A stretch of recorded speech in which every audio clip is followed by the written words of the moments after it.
Welcome to the Goof and Goober Show. You decide who's the goof and who's the goober. Join Matthew and Regan as they talk all things from their own personal life questions to reviews on movies and TV shows. Now, your hosts, Regan and Matthew.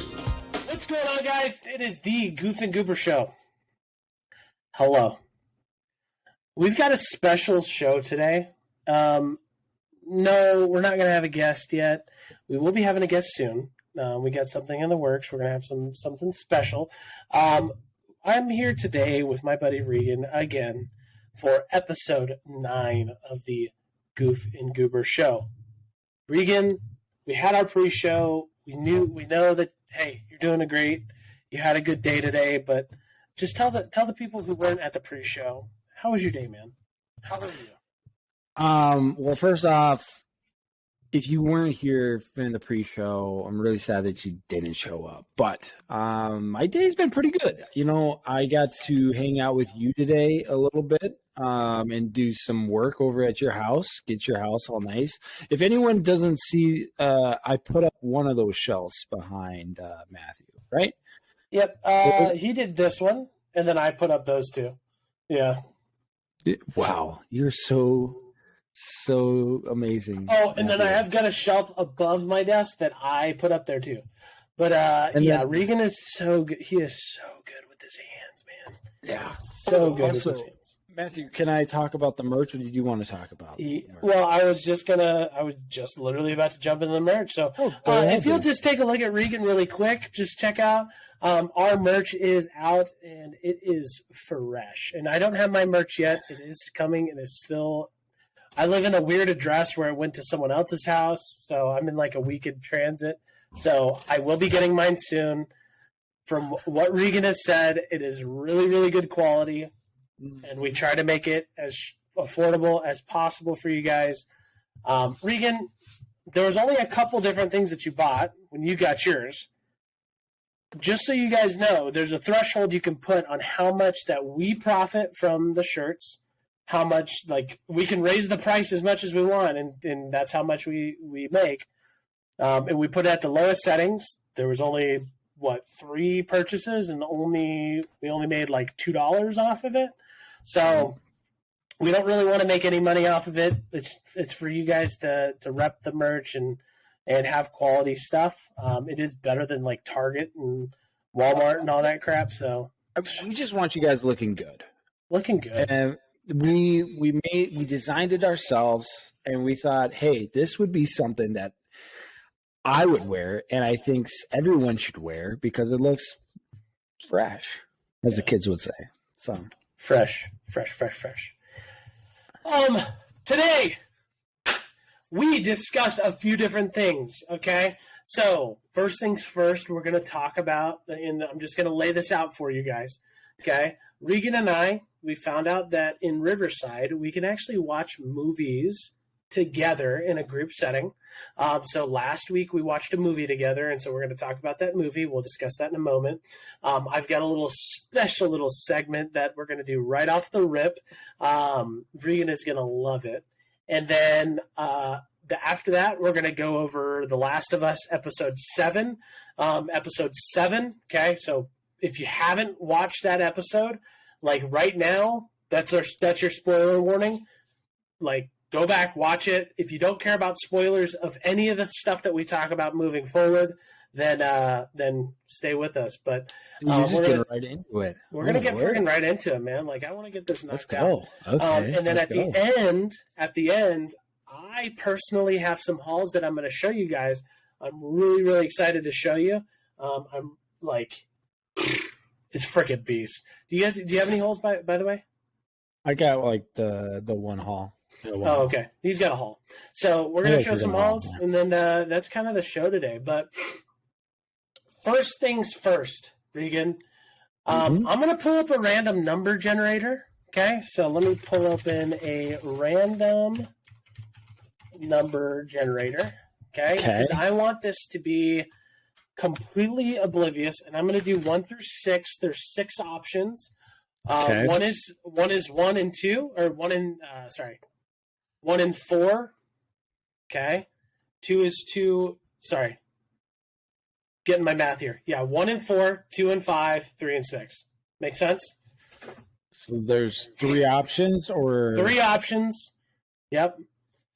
Actually, we'll just go by 3, and we'll do 2 seconds. All right.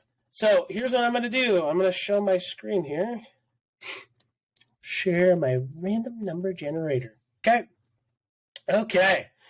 And so let's preface a little bit about this game here. Okay. Have you guys ever had a time where you were bored, you were sulking with no excitement in your day, and what you wanted was a thrill to have some fun, to create a story, to create an event? This is what we're going to call our prank call segment. So I've got 3 different phone numbers from 3 random people in my list, okay? And then I have 3 different topics, okay? And Regan, what he's going to do is he's going to call these people, but we have to get somebody on the line. So you're going to call one of these 3. If they answer, great. But I'm going to give you the topic based off of the number generator. Okay. Gosh. Yeah. So, first things first, we're going to pick the first person out of the 3. Hopefully they answer the first time. So let's give it a shot here. We're going to generate our number. We're going to do a spinner here just for fun. Number two. So we have Sean from Texas. This is a former work person that I had. Okay. And Regan, I'm going to give you their number. Okay. And and I did double check these numbers. There is an application to check these numbers. Okay. And then what I'm going to do is I'm going to spin a number for the topic of today. Give me 1 second. So we're going to redo the spin here. So we've got Sean as the first person. Okay. And Regan, I want your name to be Josue. That's who I want your name to be. Josue? Okay? I'm going to lay it all out for you. I'm going to lay it all out for you. This is where we have fun, Regan, okay? Right, give it to me. Come on. Round number 2. Let's see. Josue. I'm ready. Number 4. So number 4 that's number 1. Okay, are you ready? Are you ready? What is it? So I have the options between gay telemarketer or homosexual telemarketer, a radio giveaway, oh gosh, or you're trying to get the Wi-Fi password from this person. Number 1 is associated with a gay telemarketer. So, Regan, what we're going to do, and I'm going to lay out the product for you. Okay? Are you ready for the product? Okay. Give it to me. Okay. So the product is AirPods, but not the AirPods. The AirPod case. Not just the AirPod case, but a platform charger for the AirPod case. Okay, the cost of this AirPod charger. Write down you got to take some notes. The price of this AirPod charger. AirPod charger, and it's a portal. It is a surface, so you lay the AirPods on it. The price of it is $19.99. You do have some negotiation that you can do. Your negotiating power is $10, so the lowest you can go is $9.99. Okay? Okay. Now remember, I have 3 numbers, okay? I have 3 numbers. If this number doesn't work, we will regenerate to a different topic, okay? Okay, but you're doing this as well, right? For right now, it's you. Okay. Okay, but I'm the host. But we'll figure it out as we go. We'll see how this rolls. Okay, so I'm Hosea. Your name's Jose. Just Jose. I thought you said Hosea. Okay. Nope, just Jose. Okay, I got it. Okay, and his name is, what is his name again? His name is Sean. Sean. His name is Sean. Okay.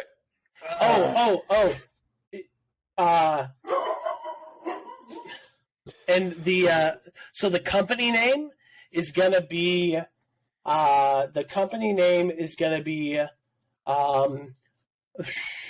Lightning Air. Lightning Air. Lightning Air. Yep. Lightning Air. Okay. All right. I'm gonna You take a second to formulate what you got. Let me go shut my door really quick because my dogs are barking. I might have to mute you so I don't lose character. I gotta kind of get into my character. So my name is Jose. So what I'm going to do is I'm going to mute myself. Hello. How are you? No, just go with the normal. Just go with the normal voice. But I'm just going to mute myself, and you call it. Hey, my name is Jose. Or you don't have to go. Hey, my name is Jose. That's it.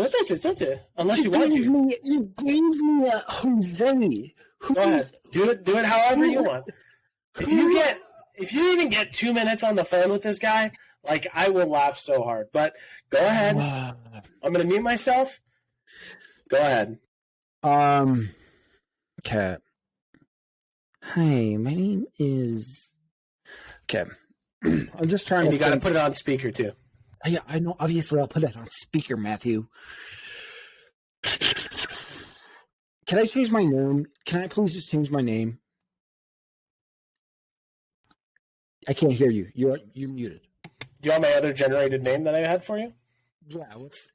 Carlos. What is this?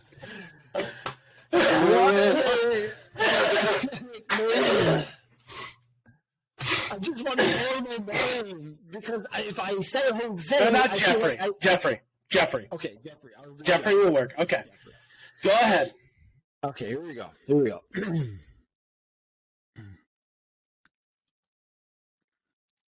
Put that bad boy in speaker next to your mic. Yeah, I'm trying to, but it. Okay, get out of here. Scene. No. Okay, here we go. It's calling.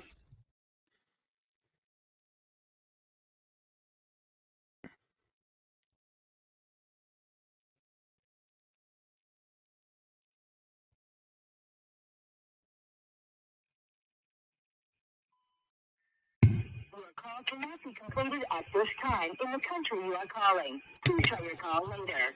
Okay. Did you know the right number? I might not have given you the right Try that one. This one, his name's Caleb this time. Oh, gosh. Same thing. Okay, here we go. Same thing.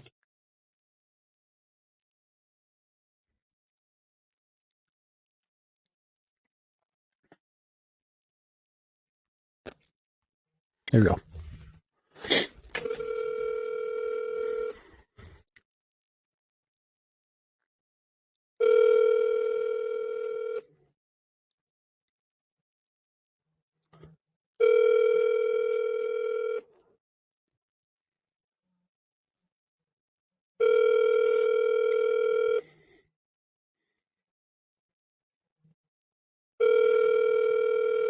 Are you eating food while I do this?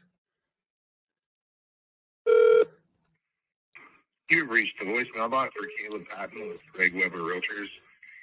Oh, here we go. Someone's calling. Hi, this is Jeffrey. Yeah, I just missed a call from this number. Oh, yes. I can't remember, but my name's Jeffrey. I'm with Lightning Air. I have found your information online, and I saw that you might have some AirPods. Is that right? Oh, well, do you have any electronical, different types of AirPods or maybe just earbuds that are kind of wireless charging or anything like that? Oh, okay. Do you maybe know anybody that you know that you could maybe refer me to? No. Oh, okay. Well, I appreciate your time there, and have a great night.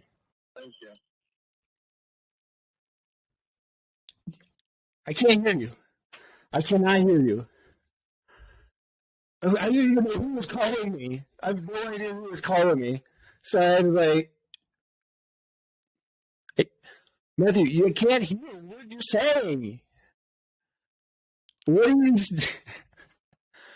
No. Who doesn't... I don't know what... Matthew, what...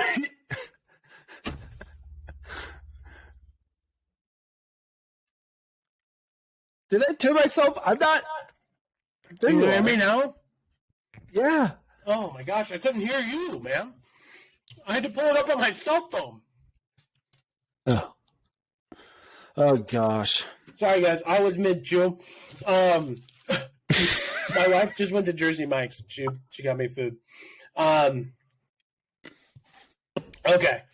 Well, see, the problem is I would go, but all of these people I have on my cell phone, so they have my number. How about that? I'll give you a number. Okay, fine. I'll find.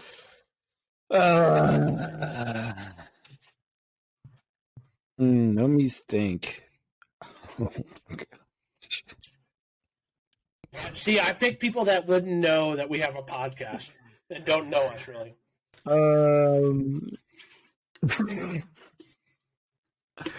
I don't know who I want to do it to, but like, oh gosh, this is.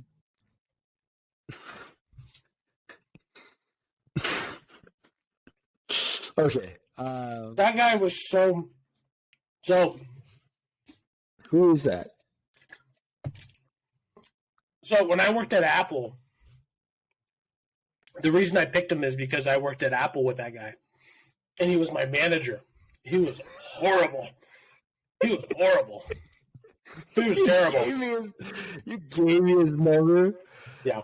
All right, let me copy this one. I'm going to give you this guy's name, this guy's number here. Okay. And then I'm going to do a random number generator. His name's Josh.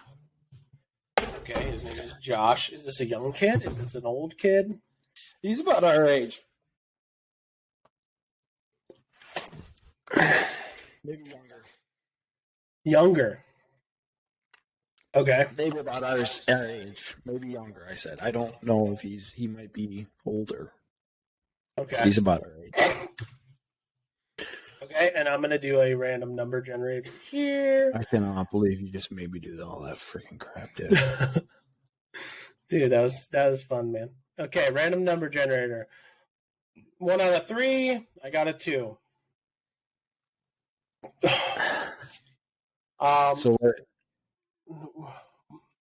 So this is radio giveaway. Oh gosh. Radio giveaway. I gotta mute.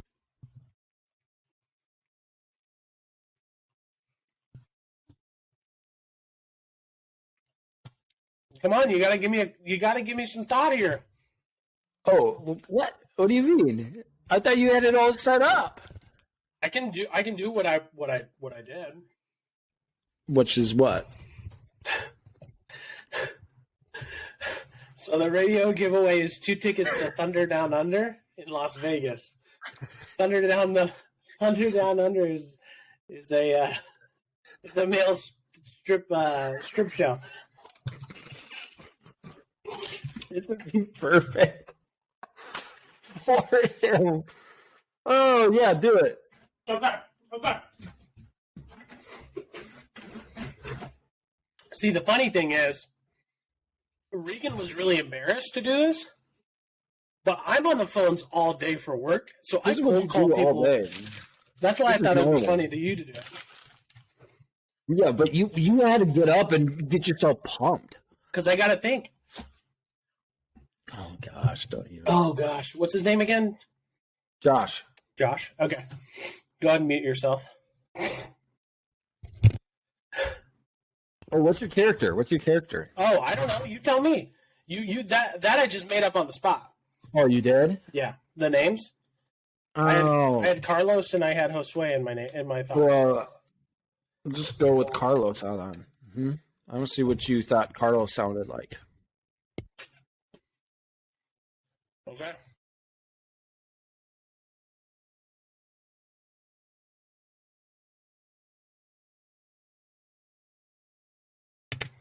I gotta finish my dinner. Okay. Give me a random radio station that nobody knows of. Just a random number. 86.5. 86. 69.2. 69.9. Okay. All right. Sure. Well, what's the 69 point? 69.5, the beat.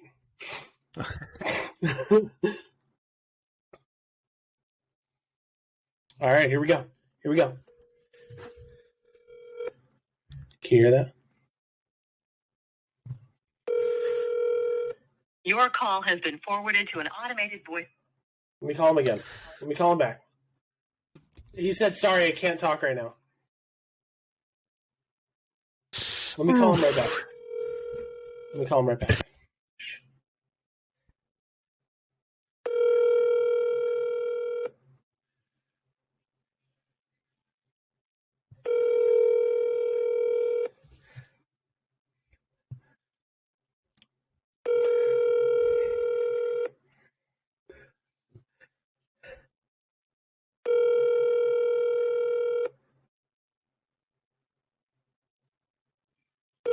Your call has been. Oh, okay. Give me another number. Give me another number. Give me another number. I'm Secondhand embarrassment. I'm invested into this now. I know what I'm going to say. I know what I'm going to.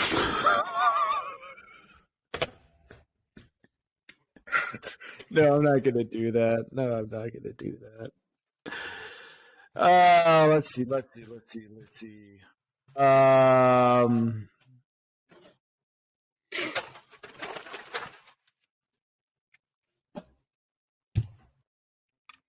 Who do I want?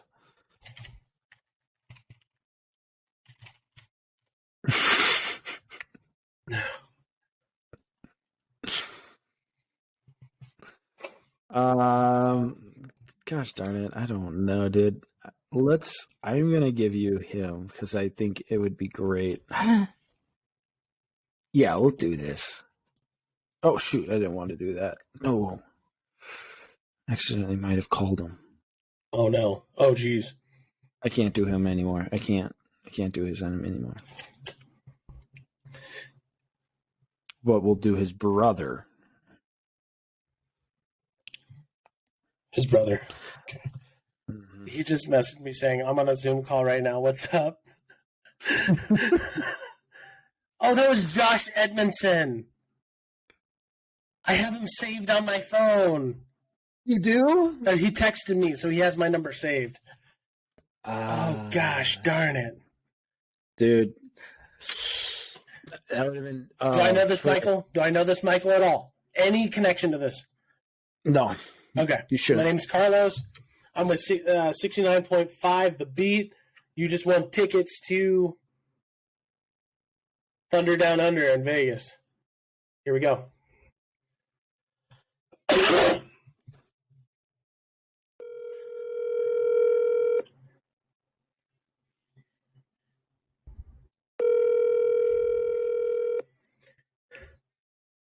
Your call has been. Come on. At least we know these two people. If we ever tried to call them, they would never answer. So I'm going to call this guy back.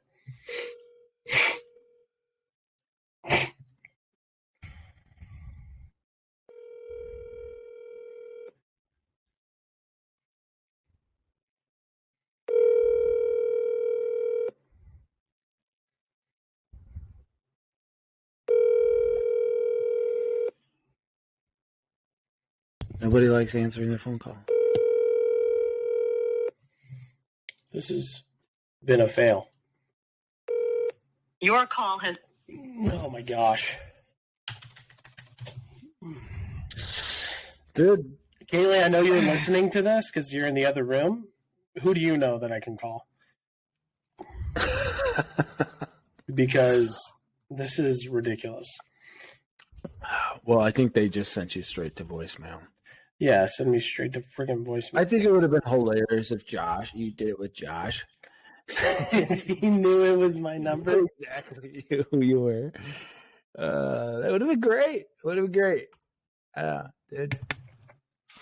Well, I mean, I really wanted that to work, guys.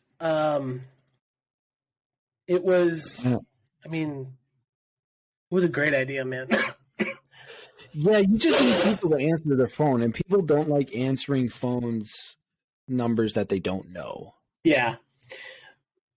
Or they're not familiar with the area or something. Right. So, makes sense. Yeah. But, hey, I like that segment. For you, I guess I It puts really, you in an uncomfortable situation. That's what I very wanted. uncomfortable. Turn that off. Mute it. So we don't get echoey.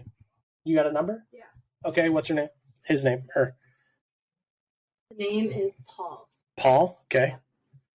Was it my dad? So people don't hear the number.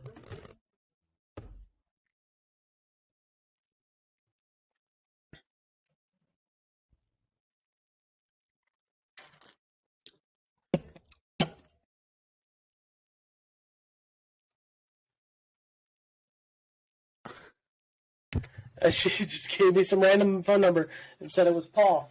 Okay, this is my last attempt here. Guys, I really wanted to have fun with this, but it's just not going into our favor, but we'll see. Here we go. Give my boy Paul a call. Been serviced. The number's down. Oh, man. You know what? People, I'm going pay to your star phone 67. Someone on my phone. I don't know who it's going to be. I'm just going to go through here. I love that you're doing this and not me, to be honest. Because, yeah, it ain't me. Bro. It ain't me. Okay, well, I'm going to have my wife do some searching. At the end, I will give it a shot. I actually don't mind cold calling people. I think it's fun sometimes, and I do it for a job, so it doesn't really bother me or embarrass me to cold call. But it is super funny to throw these weird stuff out there. But we're just going to jump into the first piece here of our show, and that is going to be on a show that Regan and I watched on Riverside. After the pod, we were chatting, and we had talked about a movie last pod, and I mentioned it, and Regan was like, well, let's watch it on Riverside. Let's give it a shot. And it was the Warriors of Virtue. And this is going to be our overview on it. Came out in 1997. Synopsis here is lame. In one leg, Ryan Jeffers has a few friends in his high school and spends most of his time in the Chinese restaurant. Chef Ming, who created the restaurant, who gives him a book of Tao. When he is goaded by the football team into a dangerous ceremony, Ryan falls into a whirlpool and emerges in the magical land of Tao. His leg fully healed, he is led by Master Chung, whose heroic battle against greedy Lord Komodo. Ryan joins their fight. It was directed by Ronnie Yu, starred Angus McFadden, Mario Yedida, Marley Shelton, and a couple others that you may not know of. Quick little overview or rating here, Regan, of the show. Yeah, for me, it was a solid movie. I thought, this is a classic 1990 movie that you would watch and love every bit of it. So, I'd give it, we're doing it at fives, I'm assuming. I'd give it Always. I'd give it a 4 out of 5, straight 4 out of 5. Really? Yeah. Oh. I enjoyed it. There's some scenes that were kind of like cheesy, but that's what you get with a good 90s movie. These back in the time, I probably would have given it a lower score, but now that we're in the 2023 and I can look at this as a historic kind of 90s movie, oh, I'm down. I'm down for this. And it's great.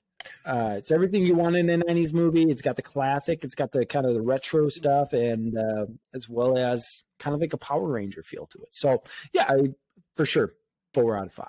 4 out of 5. My take's a little bit different because I actually grew up on this movie. My grandfather gave us it for Christmas, I think, or something like Thanksgiving or birthday or something like that. He got us this movie, and so I grew up on this movie. Growing up, I probably would have given it a 5 out of 5. I freaking was like, man, this is so freaking good. Like at the time, it was like really, really good.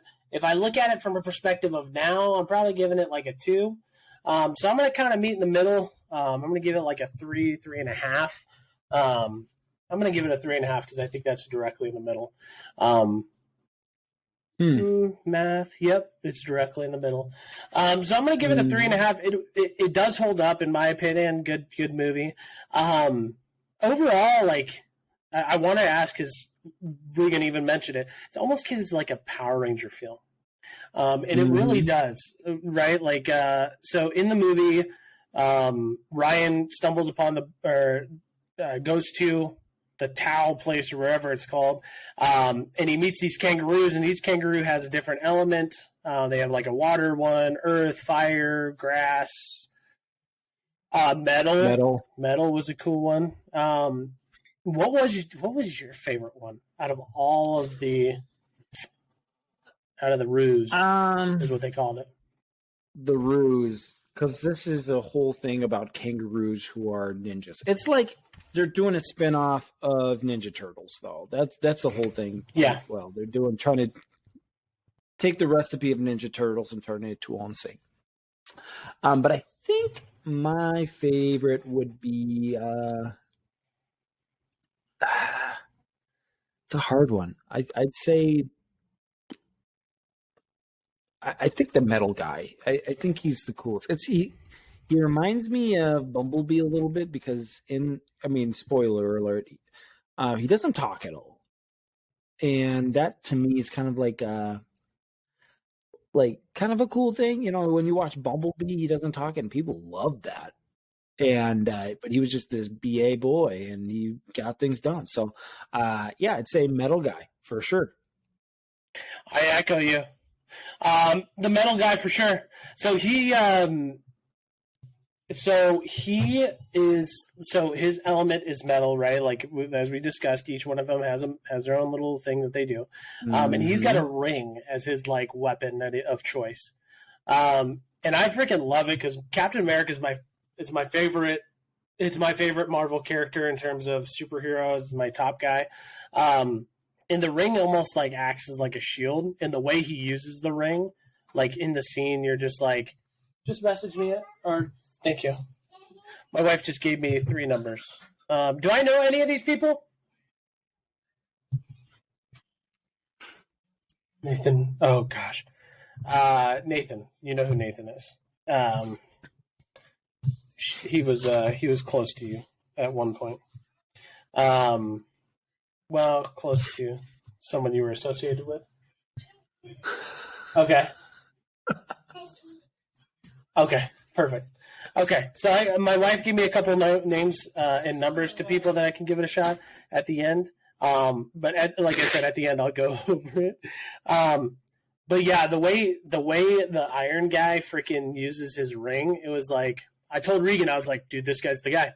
He's the guy going into it. Yeah. He's a freaking beast. He's like strong, but he was fast. Like it was cool.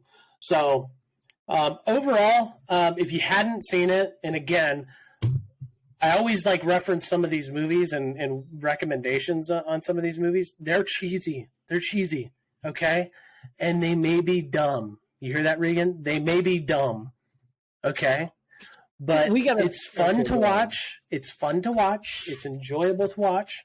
Even though there was a lot of dumb, stupid things in there. It was funny. It's a good show. It's cool.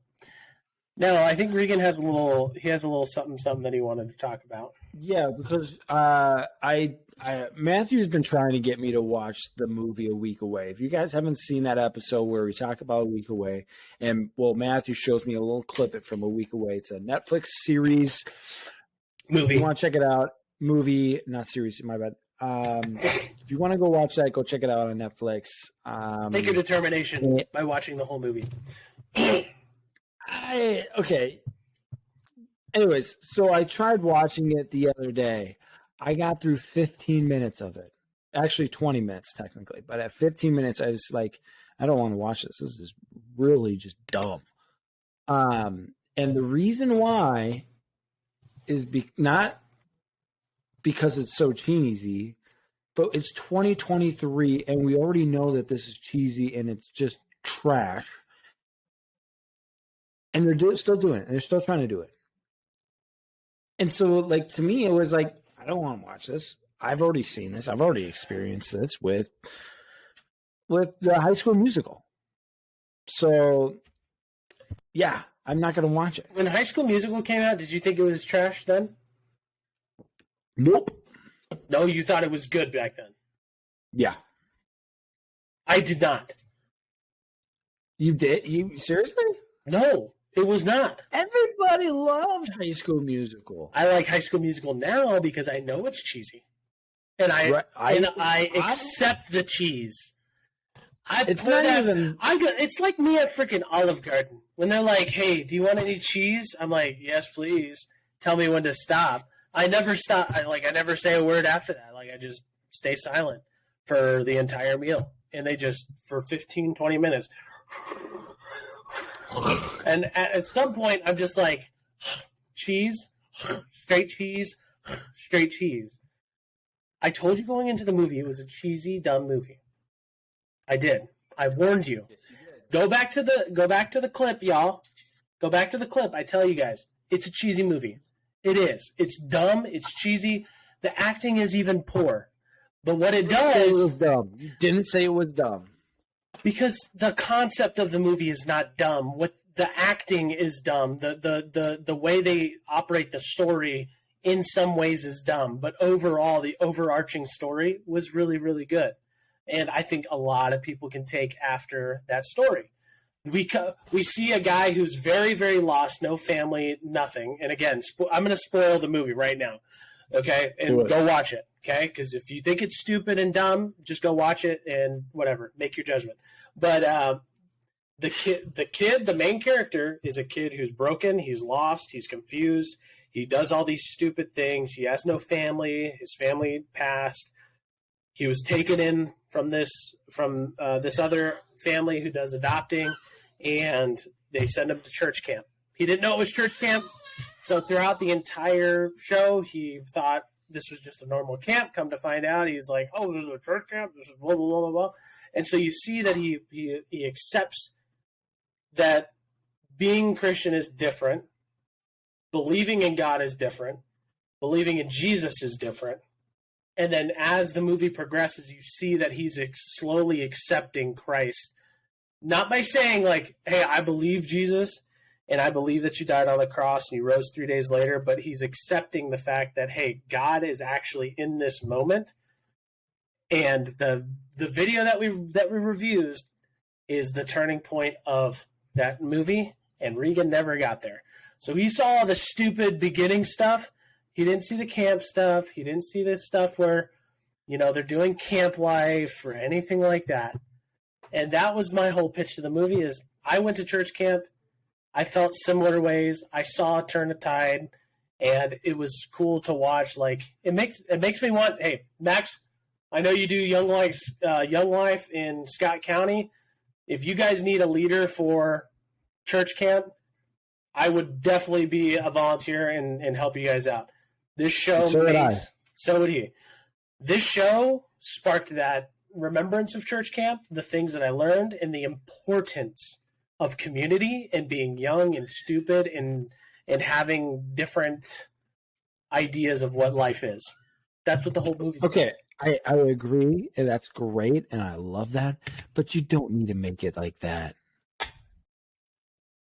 You make it enjoyable for everyone, so that nobody can just be like, I don't want to watch this. This is dumb.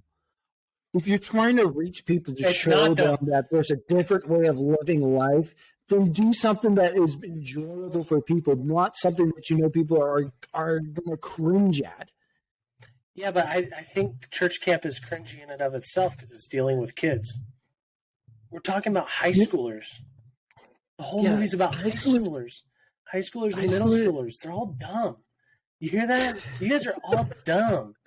You guys are. And it's okay. It's okay. When I was in high school, like thinking back to my high school days, like I was dumb. Okay? Yeah. And I should have accepted that. And the things that I did, and I'm sure you could attest to it, we did dumb things. Not saying you're intellectually dumb. No. What I'm saying is that your choices that you make, the things that you believe, all that stuff, you're dumb and you are not ready for life. This show accurately represents that, I think, in my opinion. But again, go watch it all. Watch it till the end. Go into it. This isn't a movie like God's Not Dead where it's like there's a sermon that's trying to be preached through the movie. This is it's almost like a back end, like a backhand to somebody's face, right? Like this is like at the end of the movie, you see a small little spark. It comes very, very small, and that and then it resonates. It's not meant for new believers. That's not what this movie's about. This is meant for people who grew up and went to church camp, did the life, and it's showing a story in it. That's all it's doing. Yeah, I would never, if I had a non-believer, I would never send this movie to them because they would probably have the same I wouldn't reaction. send it to a new. Yeah, exactly. But then what's the point of it? To respark, like as Christians, we may be Christians, but we can't be stagnant in our faith. So having another way to reignite that. I feel personally, after watching the movie and seeing that, I saw a lot of myself in it. I saw a lot of like, hey, the choices that I made were stupid, like growing up. And now I think about that movie all the time because I'm just like, hey, like this movie, this kid dealt with a lot of stuff. He found Christ, and Christ can be found in anything. Even as simple as church camp, where all you do is like, in the movie, all they did was have fun. They didn't even show that they did Bible studies. They didn't show that they did chapels or anything like that. And the music's catchy. The music's really, really catchy. So catchy. I don't think it's as catchy as High School Musical. Yeah, that's where you're wrong, man. It's because you didn't watch the movie. You guys were watching it today. I could hear it. Yeah, we were watching it today. We were. Yeah. Technically, it kind of did. I've listened to it. He's listened to a couple parts. He's seen pieces of it, but just like with any movie, you can make up. If I knew Black Adam was going to be trash going into it, and I went to go watch it, my expectation was that, hey, this is going to be a trash movie. I'm just here for some enjoyment, right? If my expectation into Black Adam was that this was going to be the biggest blockbuster of the entire world, it's going to outweigh Endgame and Infinity War, and then I went into the situation where I was like, gosh, this was horrible, yeah, I would expect that reaction. But I told you going in, it's not a very great movie. It's got great parts. The music's good. It's cheesy. You said it was cheesy. Cheesy. That's all you said. It's cheesy. That's all you gave me. Cheesy means a lot of things. Cheesy means a lot of things. Name a cheesy movie. A cheesy movie? Go ahead. I don't know right off the top of my head. Yeah, exactly. I use cheesy as a word as like, hey, this isn't a great movie. This isn't even like a top 20, top 40 of all time. It's just like it's an enjoyable movie that had a decent message and a hidden message. That's my take. But I know Regan and we can talk about this stuff for a really long time, but we're going to jump into The Last of Us. Final thoughts on Warriors of Virtue before we jump into The Last of Us? Yeah, I think Matthew and I also are going to start doing a stream that we are going just to kind of just watch a movie and review it and commentate on it with you guys and just have a good time. And then we'll discuss later and on Monday about it. And I think that'd be really fun for us to do. Yeah, that was really fun. We're going to definitely do that moving forward. I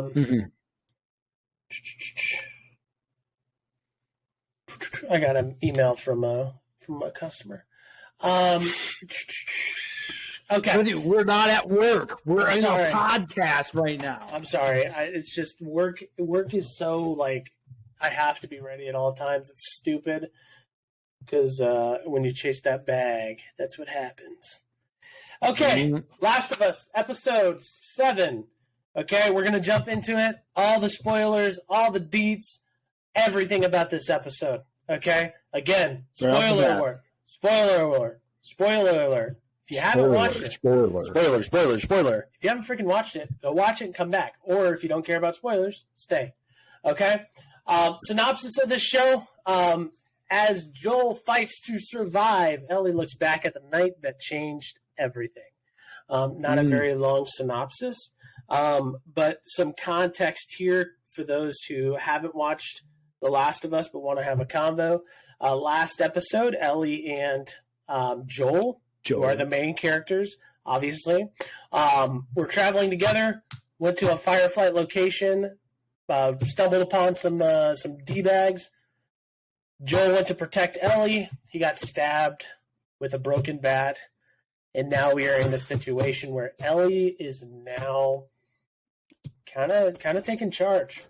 And so, first things first, Regan. So I want to talk about Joel being alive. Okay, Joel is now alive. Last episode, we were contemplating, dude, is he dead? Is he alive? Like, there's no way they could end this series already. Episode 7. Like, we just didn't feel like I didn't feel like we could do that.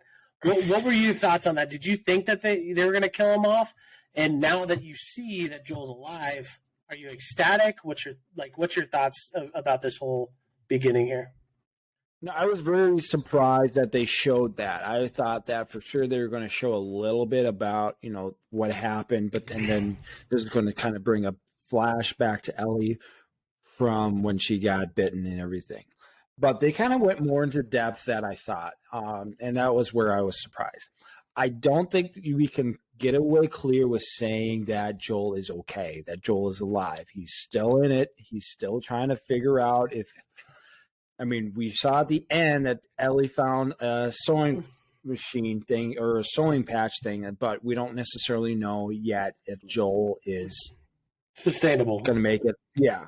If he's sustained, and so I wouldn't say he's like alive. I mean, we found out he's alive in this episode. Still, he didn't die on the edge of the railroad track in episode. What was that, 6? Yeah. How did you feel about just the first scene where we see that? Hey, he's not like dead. Like he's not gone. Oh, I was very surprised. Like I said, I think it was just like, they are going to show what's going to happen. And I think that's mostly what I was surprised about. I think this is a very small clip that we're seeing, maybe a 5-minute snippet that we saw right after episode 7, whatever it was. And I don't know, we got to be careful about what we say about this, because this next episode that's coming out, it's going to be a doozy, let's say. Yeah. Did you see the preview yes, for it? I did. Now that you said something about that, when you said that last episode that there was reviews at the end, I haven't been watching the reviews or the preview for the next episode. Yeah. So I did watch it. I don't know what's going to happen next. I really don't. I'll give Regan a little praise here, but I guess now that I went back and watched the preview for this episode, because he said, hey, there's previews at the end for the next episode. I went back to episode 6 to watch episode 7's preview before watching episode 7. I was going to say kudos to Regan for pretty much calling what this episode was, but they basically gave Regan the answer.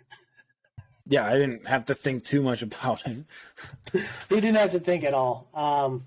But yeah, so we see that Joel for now is, I mean, he's alive, right? We see that now the roles. I mean, we basically see now the roles have shifted, the dynamic between them, because what we've seen is that, and I think this is what this show does really beautifully, is every episode they show the characters new, like a different depth to them, right? So the first couple episodes we're seeing Ellie and we're seeing Joel as two separate people. Joel caring about himself and Tess, and then we see that he's only caring about himself, and now we see that he's slowly becoming like the father figure. And now in this episode, we see that, hey, Joel's down bad. He's down bad, right? Now it's in Ellie's best interest for her to save Joel, but what I want to remark about is in the beginning and the end of the episode, we see that there was the pause, right? Before the flashback, we see the pause, and then they go to the unpause from the flashback, right? I just want to talk about that for a second. We'll talk about the flashback in just a moment. We see that. We see a transition, a little bit of a sense of urgency. Joel's telling Ellie, go, because he's like, I can't protect you, basically. Go, save yourself, right? Right. And that's before the flashback. And then after the flashback, we see that like a completely different Ellie, basically. Like she's running around the house, tearing crap up. Like she was about to leave in the first, like before the flashback. And now after, she's like searching. What about, well, I guess if we talk about the flashback in a moment, but what about the flashback do you think really turned that for her? Because I feel like last episode, she like, there's no way she would have just let him die, right? So, like, why about this flashback would have changed her mind about that? And do you think there's any context to what Joel was telling her before he said, go, leave? Like, what happened between her getting him there and him saying that? You know what I mean? Of, like, her choosing to go and decide to not leave him? Is that what you're trying to ask? Well, I'm saying, is there any context that you think we're missing between him getting stabbed, he falls off the horse, to him saying, leave me? Yes, leave me. Like, do you think she went upstairs and just shuffled through the things beforehand? Or was it that the flashback triggered her to be able to do that? Because what I'm trying to get at is I feel like there's a motivation that the flashback would have had, but in the beginning, if she really cared about this Joel, right, she would have already rummaged through that stuff. Does that make sense? Yeah, she just probably didn't think too much about it, but I think she got motivated. She got more motivated to help Joel because she really, like we said, in the previous episode, is that everyone she's known or cared for has either left her or died. And so for her, I think at that moment, she kind of got more motivated. I don't think she was necessarily going to leave Joel. I think. Do you think she kind of reverted back to that mindset where everybody that she loved dies? Now she's by herself again? Yeah, I don't think she, like, when Joel said to leave her, I think she was like, no, she wasn't going to fight with him kind of thing. Because she knew that she probably knew that he needs to save his energy to fight, or just fight and not die, basically. So I don't think she was necessarily going to fight with him, but she just probably was also feeling down about herself as well. So I think in that sense that Ellie was trying to get motivated. And yeah, I don't know. I think that she found the motivation that she needed, more motivation, I should say, because I think she was motivated to save Joel. But at that moment, when she was about to turn the doorknob to get upstairs, she really found or got that more motivation through her flashback with Riley. Okay. Well, thank you for bringing us into the next point here, which is Riley, because this is going to be the next big thing for us to talk about. How ironic is it for us to see this act? What's the actor's name? Oh, she was in Missing. Yeah, she was. We did a review on that. What's her name? Storm Reed. Storm Reed.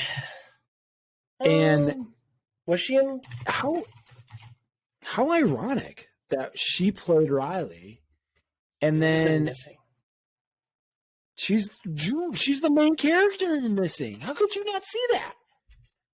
It's been a while since I saw that movie, but yeah, I see it now. It's been a while since I could hold my head up. Yeah, dude. I think, dude, by the way, so just first to talk about her, dude, she killed it, man. She killed it. She was very, very good. Storm was fantastic.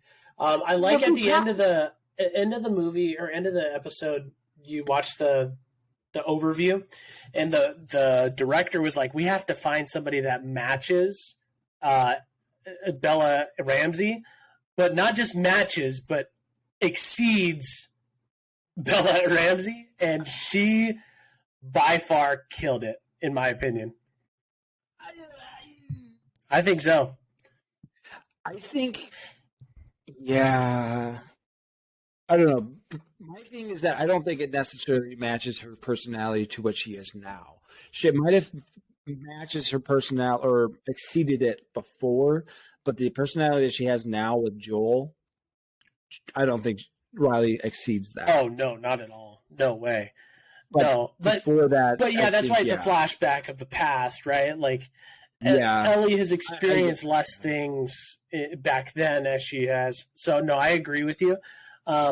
If we take that out of context and we think about the flashback itself, that really does hold up. We take it out of the flashback and we put her side by side in the situation right now with her and Joel. Like, she's Bella Ramsey is by far 10, 15 times better than Storm. But given the context and the scenario that they're in, I think she did a great job.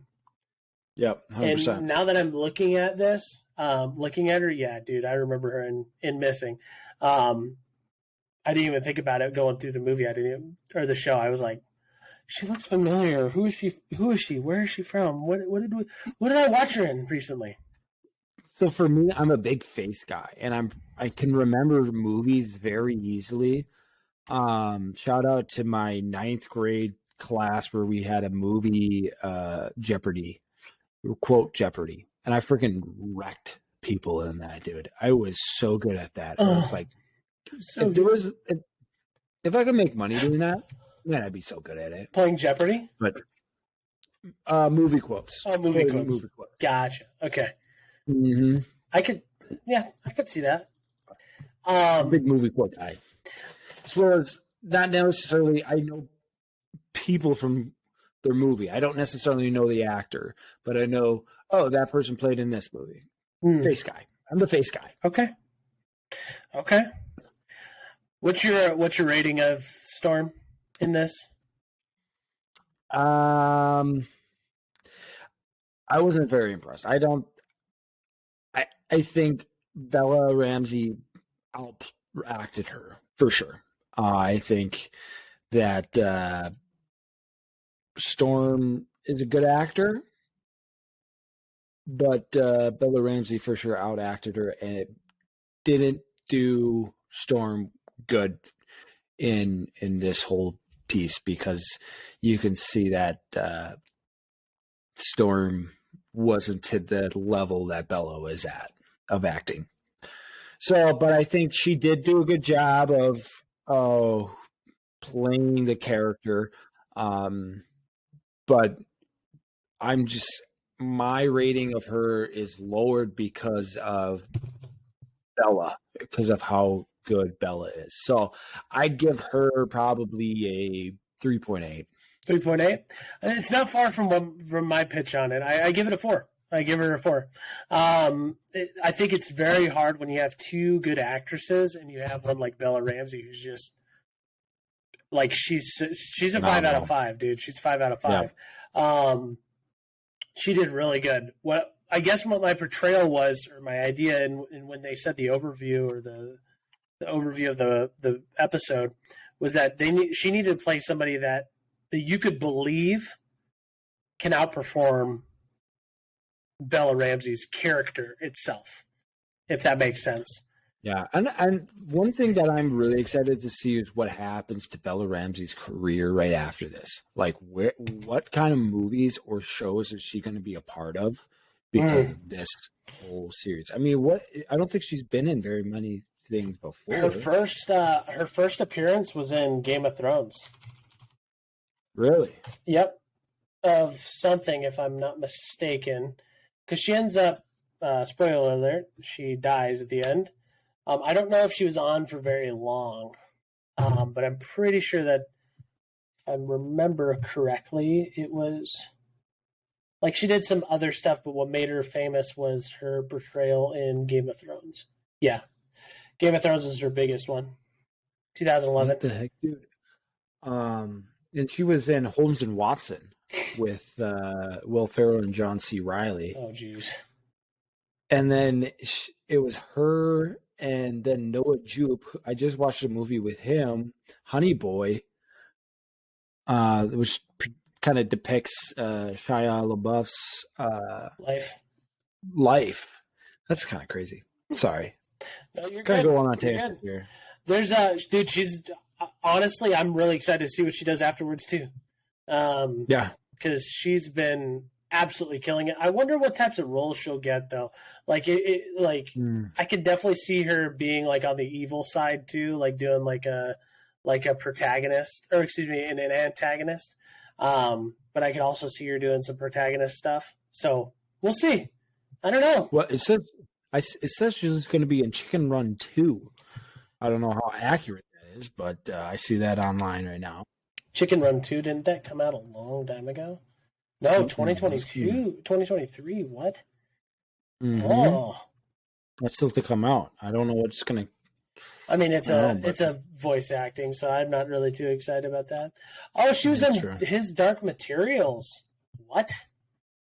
You ever watch His Dark Materials? Nope. Yeah, it's all right. It's not too bad. 85 Rotten Tomatoes, 7.8 out of 10 on IMDb. Enough talk about the Bella Ramsey here in terms of her specifically. Let's jump back into episode 7 because we're going to talk more about Ellie here because we talk about we're going into the Firefly camp, and we see that this is like military training for these kids. The first thing we see here that they're running laps around the gym. By the way, her form with running looked horrible, by the way. I thought it was hilarious to watch, by the way, but besides the point. We see that it's like basically a military training base for the Fireflies. And come to find out, the guy, she gets into an altercation. We see that the officer the disciplinary guy, basically was saying like, hey, at some point you're going to be a leader in the Fireflies, right? Like you don't want to be in the dumps. You don't want to be the guy who's, manning some stupid night shift for whatever. Like you want to be a leader who has a key, a nice bed, all that stuff. This is, in my opinion, like one of the saddest things in the show is that these kids born into the craziness of this world are now having to live their life to protect like this group unwillingly, like they didn't choose to be in this group. They were born into it basically. And now they have to train and at some point lead this group. And it almost kind of reminds me of the world that we live in now, kind of. Like, we live in a society where, like, hey, we're born in the United States. I didn't have a choice. And, yeah, luckily, hey, USA, baby. Best country in the entire world, by the way. But it would have been nice to have a choice, right, or to have options, right? Or, like, and I know in life you don't get those types of choices. But in a scenario like this where they're born into this, then they're forced to basically make a choice. You either die or you work for the Fireflies. That's basically what it comes down to. And so Fireflies are the bad people. This is the. Or it's Fedra. I'm sorry, Fedra. Fedra, yeah. I apologize. Yeah, Fedra. yeah. We're talking about Fedra. In Fedra, some organization that you basically live into, and then you become like leaders at some point. I'm curious because as we see this show developing, right? Like as we get some context from who Ellie is, right, and the backstory that she has from this episode. Does it strike more fear to you as to what Fedra can do or what they have been able to do to people? Because if I'm not mistaken, they might have been killed in Kansas City, or I don't know where they were killed. When we were in episode 6 with the lady, or excuse me, what episode was that? Episode 5. Episode 5 where Henry dies. And that group dies. Was that Fedra or was that somebody else? Where Henry dies? Yeah. I think that was Fedra, man. I think so. Henry dies. Yeah, because we see the big. No, that's not Fedra. With the big zombies. Yeah, with, that what's her face name? I can't remember what their group was. That's not Fedra. Those are just or the Fireflies. Those are just a different coalition, I guess. Yeah. Oh, well then, side point. Because I thought that was the same group. Because for me, I was like, dang, she could have been a part of that organization, and this story could have completely shifted. This is where I want to get into it, because this is something I saw in this whole episode between her and Riley and their whole belief system. You saw the Fireflies and the Fedra, basically two belief systems that cannot coexist together, that they battle each other and basically kill each other all the time. And they say they're the wrong person, they're killing innocent people, when both are doing it. But Ellie believes the Fedra side, and Riley's on the Fedra or the Firefly side. I thought it was great that they showed that they were still able to be good friends and still relate to each other. I think the mistake that they did make was making them lovers. I think we've already had kind of that same-sex kind of relationship, and I think it would have been great just to see that they were friends. And I think in that would have brought more people to be like, you know what? Just because you think something different doesn't mean I can't show you that we're still friends or that I love you. Because we're living a time now that if you think something different, we can't really be friends, or you can't hang out. And that's kind of a sad thing to think, just because I think one way and you think another way of political or belief systems. Yep. And so this whole Fedra and Fireflies whole thing, I think, brings in the whole topics of, right or left and all that stuff. And you can somewhat relate to Riley and Ellie because of that. And you see more and more that basically Fedra and Fireflies are the same thing. They're killing off innocent people, and they're blaming it on the other person when they're both doing the same thing. Yeah. So I don't know. I'm starting to get into that part in that section with Riley and Ellie's relationship, but that was one thing that I was kind of disappointed in. I kind of wanted a friendship in this, and I guess that's Joel and Ellie. Do you take it as like a political agenda that they're pushing on that, or what do you? On the Ellie and Riley? Yep. Yeah, I think they just. I guess I'd never really watched what happened in the actual part in the video game with Riley and Ellie. And I don't know how true that is to the original video game. But if that were in the video games, I still would have a problem with it. It's just like,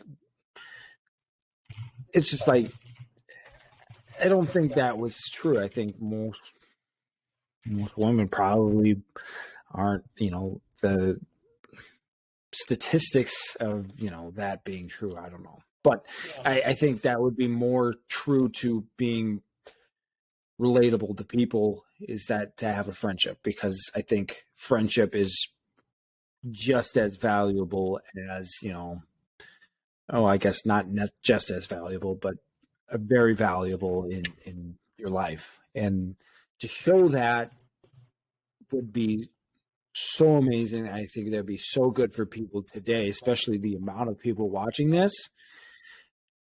And not to put down anybody who's gay or anything like that, that you can't be, have those feelings. We've had this discussion before too, is just like, we're Christians, and where we stand, this is where God stands, and I'm going to stand by that. But that doesn't mean I can't love you. And that doesn't mean that, we're going to be here for you. And I'm not going to hate you for that or anything. My sin is just the same as your sin. And God calls me to love all people. Mm-hmm. And so, I mean, it's like, the frustrating part is that I wanted it to just be a good friendship, and I think that would have been great, except I think the only thing they needed to change is those moments where they looked at each other and they like did that, like, give me some. And if they took those out, you would just think that they're two really good friends. Yeah, I think the problem, and I see it in almost every show now. And I was talking to my buddy, Sino, older Sino, is that like a lot of movies, and this is back during football season, by the way, is a lot of movies, they do try to push political agendas. And when it comes to being a Christian, is how do we support that type of thing? Because it'd be like if you asked me to be in your wedding, right? But you were gay and you were going to have a gay wedding, right? Like, I love you and I love you as a friend, but I can't condone this behavior because it's a willful sin. You know what I mean? It's like you're choosing to do something like that, I guess. And there's the saying that, like, what if you're born gay, or you have feelings of being homosexual or whatever, and you have no control over it? You do because you were designed a certain way. And if you have those feelings, a lot of the times that's the devil working in you to have those feelings. It's the same thing with pornography, dude. Like, I dealt with that, and I'm gonna be honest with that. That's something I dealt with, but I was able to control my feelings and say, this isn't right. I'm going to keep myself pure for myself and for God, because that's what he's called me to do. Yeah. I'm going to try to, it's like, I know these feelings aren't right. And just because they're feelings doesn't mean they're the right thing. And so one of, like, pastors that's told me before is like, you can't trust your feelings. And so you can't always trust your feelings. You can't always trust your feelings. Yep. And maybe some of your feelings are righteous, but some of them aren't. Some of them are trying to fool you. And so you need to be careful about how you navigate those. Yeah. Or I saw the street evangelist, and someone was like, well, something of, well, what if I'm born this way? What if I was, what if I have these feelings and I don't have control over them? And he basically was like, look, I have an urge where I wish I could have sex with all of the most beautiful women in the world, with a bunch of sex, with a bunch of different women, a bunch of different beautiful people. He wishes he could. That's what he feels like. Oh, I feel like I could, or I wish I could, right? But he doesn't, right? He doesn't, because it's wrong. There's a reason why, and I always bring this up, and then we can jump to the next part because I didn't want to get this to like a homosexual talk. Is there's a reason why when somebody brings up, hey, this is wrong, and you get defensive about it, there's a reason why you're getting defensive about it. It's because you know that there's wrong things about it. If someone said, hey, Matt, you and your marriage with your wife is wrong, I wouldn't be defensive. I'd be like, dude, you're dumb. Like, there's no logic here. You know what I mean? But the difference is, if you flip it the other coin, there's always a defensive mechanism to it because you know in your heart, hey, what I'm doing actually is wrong. There's a reason for that. Because we're all wired. We're all created in the image of God. We are tempted by sin. Sin does a lot of different things. And it's the choice of acting on that sin or not. That's what it comes down to. Anything else on that? But I think that's the beauty of I loved about this episode is because just because you have a different viewpoint, completely different viewpoint, that's where Ellie and Riley's relationship I think is really great because they both have different viewpoints, completely different viewpoints on how this should be run and how they view the other basically people and how people should be treated. And they completely think each other are wrong, but they're trying to work in with each other that, hey, maybe we can, let me try to get you out of this and tell you that the other person's, this is what they're doing and all that stuff. Do you know what I would have thought, or I would have thought would have been a better way to do it? Is at the end, you see that Ellie's going for the kiss, and Riley just basically stops her and says, look, I don't roll that way type thing, but I'm here for you. I'm here to talk to you. Like, I'm still here to be your friend, right? Because the world thinks that because I'm Christian and I don't believe in homosexuality, that, or if you don't believe in homosexuality, you don't think it's okay, that we just hate everyone who deals with that. That's not the case, right? Like, that's not the case at all. That what would have been a better message is showing the reality of the world is that there are people that hate people who are homosexual. There are people who do that, just like there's racist people, there's bad cops in the world. Like, there's always going to be those one outliers, right, of a whole entire society. But in reality, the reality is that you're gay, okay, but I don't agree with you. I love you. I want to treat you with respect. I respect you as a person. I just disagree, but I'm never going to just leave you to the wayside. And I think that would have been a way better message, in my opinion, because now we're playing into the politics game. That's what it gets into. You know what I mean? Yeah.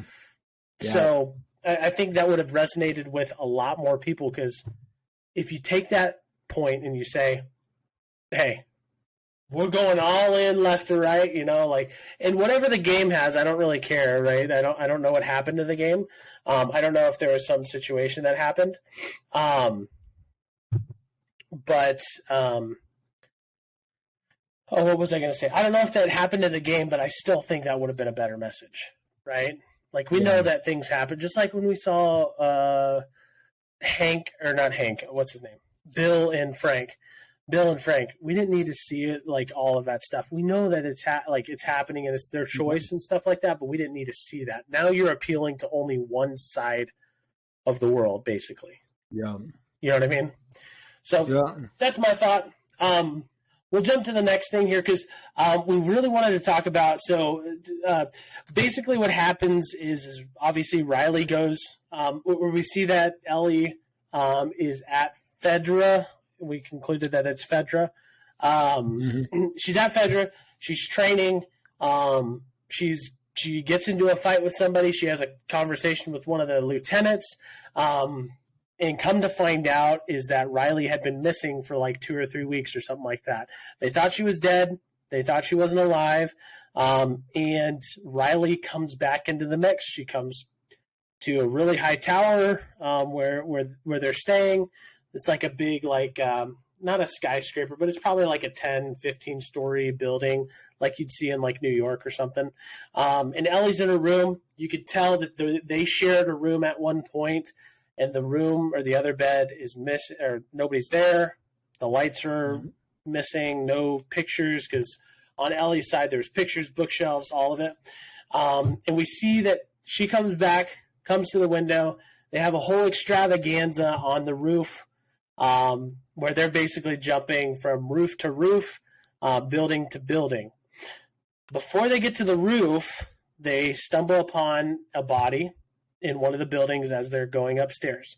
And they find that the person had killed themselves, from what we know, from drugs and alcohol.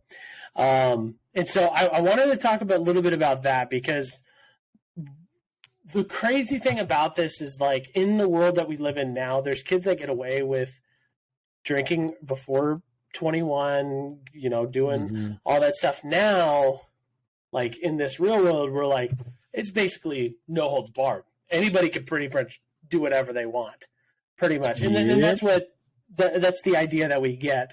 And I'm curious, does that make the people in this show more real compared to our world, if that makes sense? Or are they, like, is that complete fantasy? Because what my fear is that what we'll take out of this is that kids will take that as, oh, I could drink when I'm underage, right? And I can do all this crazy stuff. And I know this is a little side point, but again, we're a Christian podcast, so I wanted to discuss some of these things, because alcohol does no one good normally. And I don't personally drink anymore. I stopped. I know Regan still sips a couple beers and a couple brewskis. But it comes back to the point that I wanted to ask, is this show pushing ideas to the world that are negative, or are they positive? Because I just feel like every episode there's at least one or two things that you're like, man, I really hope Scarlett, my daughter, never watches this or gets an idea from this show. I think you're looking too much into it, because we're looking into this in the view of this is the apocalypse. This is where the world has ended, basically, and all things are going. Like, anything goes in this. There's no structure to anything, and we see that through Fedra and the Fireflies, that somebody's trying to gain rulership over something and get some type of structure in this world.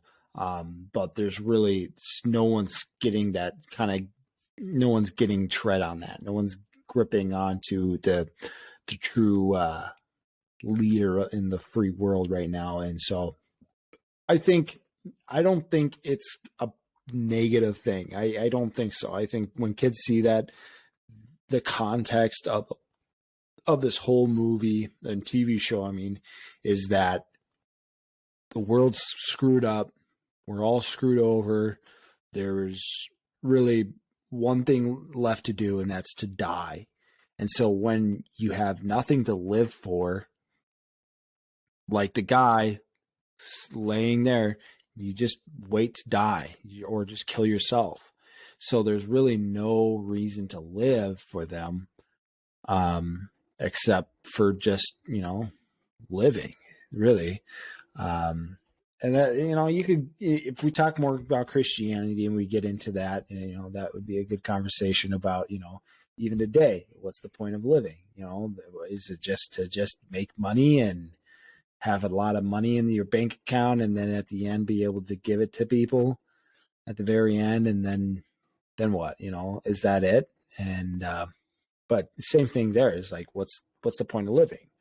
Is it just to live, hopefully that somebody finds a cure, and then I get back to making money and then whatever? But yeah, I guess if you put it in that context, obviously the context of the show, I guess the reason why I bring this is it's such a popular show that it's like it's easily idolized, especially for kids, right? Like, I feel like kids who even are below the MTV rating or whatever, rated R, whatever it is, obviously they're going to still see the show, right? They're still going to see that stuff. So that's why I asked the question is a lot of these shows can be very dangerous because it pushes ideas that, it may not be in a kid's mind now, but it could be. And that was just my thought, seeing that point, and I'm just thinking to myself, if I was a kid and I stumbled upon that dead body, I would not sit there for 5 minutes, look at the dead body, and be like, oh, there's alcohol here. Let me take the alcohol. Like, I'd be like, holy crap, I'm going to make sure that this guy's not a zombie and get out of there type thing. And maybe that's just me. I don't know. These are rebel kids, too. They're not somebody who follows the rules. But that's my point, is that that's easily idolized for some of these kids. That's why I say, could this be a way – and look, I'm not a conspiracy theorist, but the idea is that I always feel like media pushes something. It has to. It has to push something. Right. So now that I'm aware of that, every scene that I see, I'm like, what are they trying to push here? Right? Like, is this something that, like, after watching the show, just so you know, and Scarlett, I'm sorry, whenever you get to the age that you can watch this show and you decide on your own that you want to watch it, but I'm not going to let you watch this show because there's a lot of stuff that I'm like, I do not want my daughter to idolize that stuff. Because if I go in and watch, I don't know, what was a movie that I idolized growing up? Like, I don't even know. Big Daddy was a horrible influence on my life. Because you're just a kid that does stupid stuff, and you look at, the stuff that Adam Sandler taught his kid, and you're just like, this is horrible advice, right? Like, that's stuff you wouldn't want to idolize, right? So that was just my thought. I thought it was really weird that they made that like a big point or a big piece of the show, because moving forward, they go and they're asking for the drinks like 5 or 6 times throughout the show, right? Their purpose was to get drunk with it. That's why I'm like thinking to myself, they're pushing some sort of ideology. Is what kid? Yeah, I guess because there was no point in it. There wasn't like a thing that like. What did it change for the show other than them drinking the alcohol? Like, nothing of the show would have changed. Well, you could say that that's why they got bitten. Is that they were drunk? They were somewhat drunk. You could say that, too. Could, but the show didn't. And that's why didn't represent that. That's why. That's true, but you could say that's why Riley missed so many times and didn't kill him. But they weren't really acting drunk a whole lot. No. That's where I was just like, and that's the point, is that some people take drinking as, it's just have a few, right? And nothing bad will happen. But they went like 5 or 6 times taking shots of it, and you're just like, holy crap! Like I have one little cup, and I'm a little woozy, and maybe I'm just a friggin' lightweight. I don't drink very much, never have. But that was just my thought. I always just feel like. And and the reason why I say that is I give you context, is me and Sino had been having a conversation that media is media, and they push agendas, whether we see it or not, right? Like, the devil works backwards sometimes, right? Like, you don't expect it, and you're just like, oh, they're just drinking, and it had nothing to do with it. But in reality, when we put it into kids' perspective, there's going to be little girls out there that idolize Ellie. There's going to be girls that idolize her. And for me, I wouldn't want my daughter to idolize someone like that. Like, obviously for the show purposes, she's a great character for the show, like, really cool story. Like, it's really fun to watch. Yeah. But in reality, as a father, that's what I have to think about. Yeah, there's a developmental period for your child, and that's from 5 to 10. And then after that, I think you can start introducing them to things like this. I mean, for me, I don't think it would have affected me too much. I mean, I watched a lot of bad movies, like Dirty Works. Your son's what, 5 or 6 now? He's going to be 7 this Saturday. So he's 7 years old. Would you let him watch the show?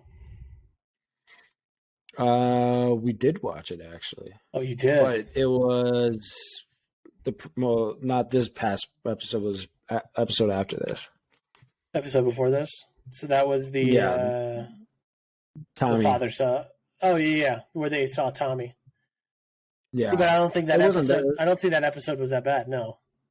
No, I don't think it was bad either. I think it was a good movie. A good Episode. But like, this is the problem. I don't know if we want to get into this, but this is the problem I've always had with him is that how much do I expose him? Exactly. How much do I expose him to the real world? And how much do I let him see it? But the thing is, if I completely remove him from it, he's going to be like, whoa, what is this? And then doesn't really know how to handle himself around it. So like, you kind of have to give him a little, bit at a time. You can't just pour it out on him, I think, because that would be wrong I feel like for him, and he would just be ignorant and then not know what to do when it happens, when it comes. I think that's, and this is my whole problem is I've got a daughter and she's 16 months and 3 days. Isn't that crazy? Like, that's crazy. Bad boy. She's walking too. She's That's freaking crazy, walking and walking. running around. It's ridiculous. Mm-hmm. But I think that's hindered my ability to watch certain movies and think of it from before I had a kid to now, because I probably would have had a completely different mindset on it a year ago or a year and a half ago, however long it's been. It's been a little bit, but that's just my thought. I don't want to jump too much into that just because, again, that's a one-off tangent. I just wanted to get your opinion on it because for me, that's what I was thinking throughout the show. I was like, man, I don't want my daughter to watch that piece because I don't want her to idolize that. But, but yeah, so throughout the episode, we see, again, like Regan said, these are some mischievous little like kids, right? Like they're not like some like. They do their own thing. They don't really care. They don't have rules or anything that they follow pretty much. I mean, they have some like morals that they have, obviously, but they can pretty much just do whatever they want as long as they don't get caught.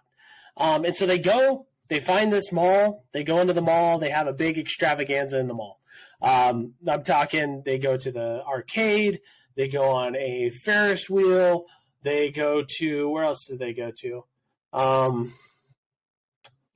There was what was the other thing that they went to?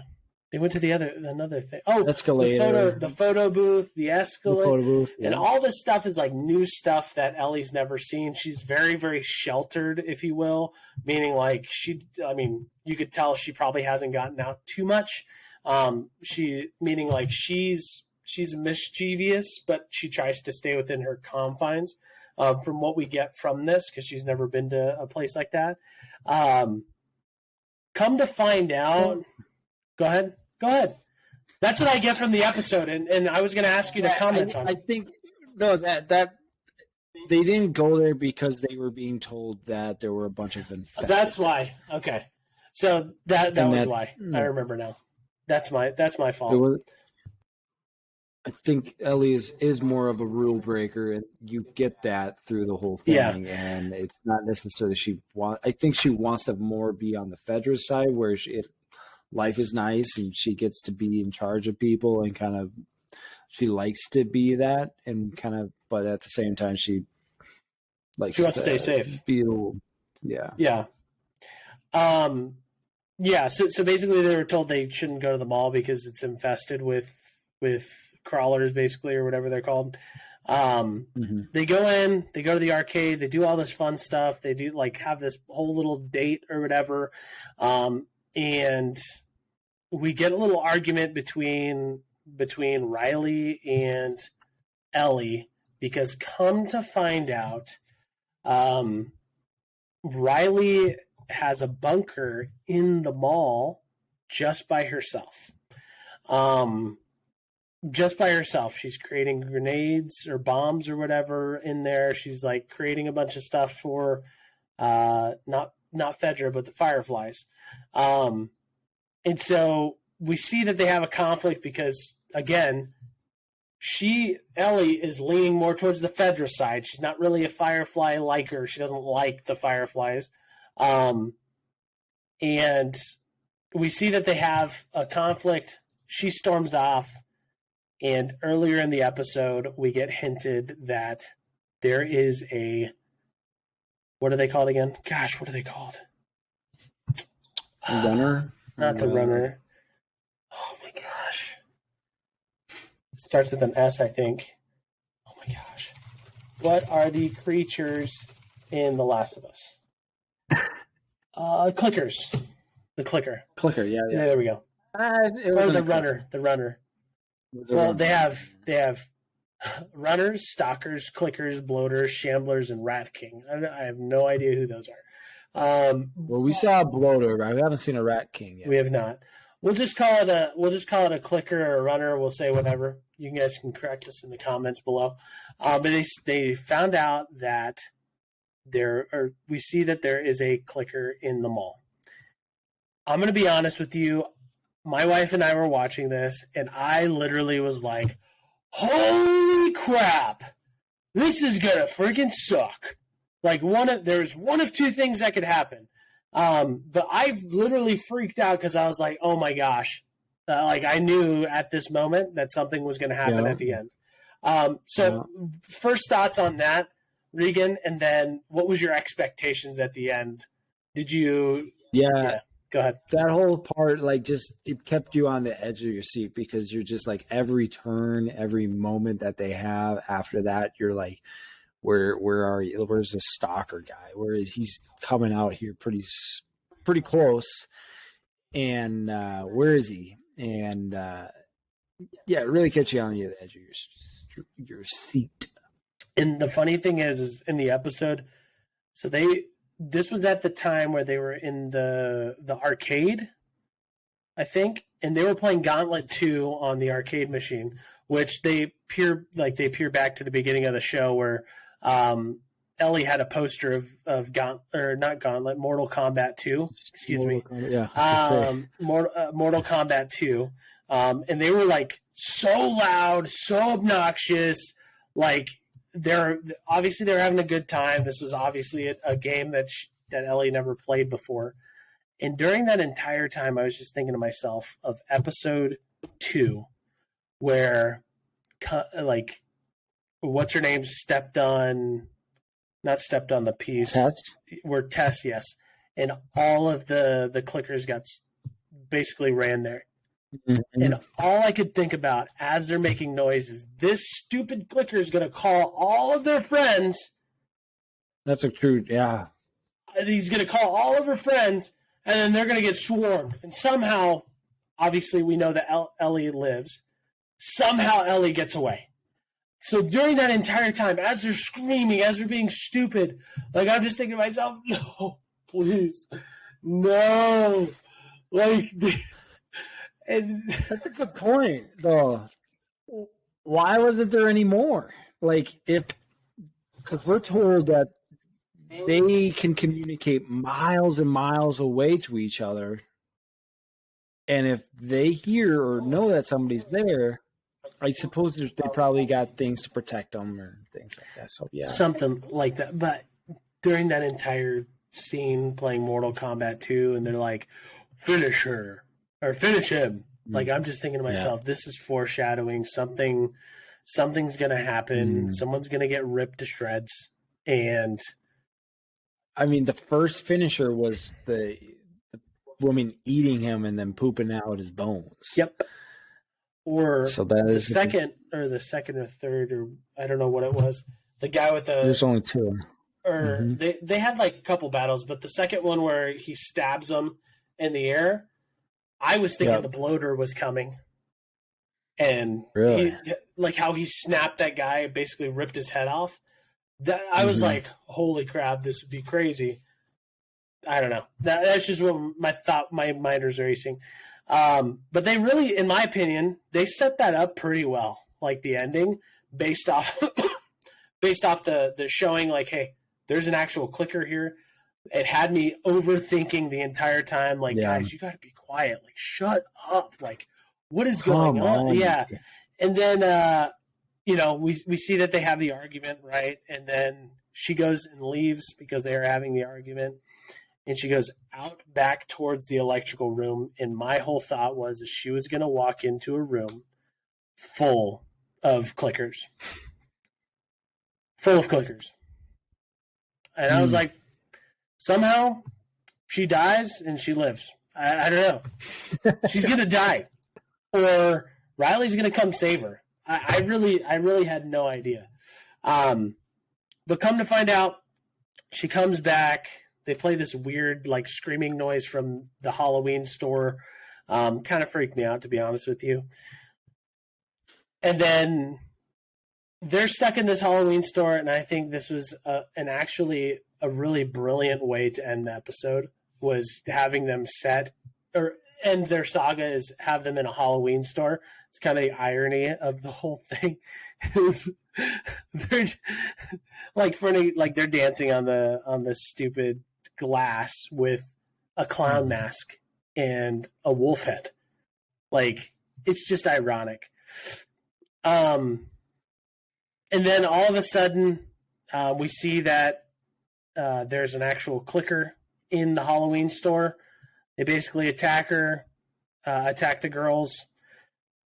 Come to find out, Ellie and Riley ended up getting bit. We see that Ellie got her first kill ever.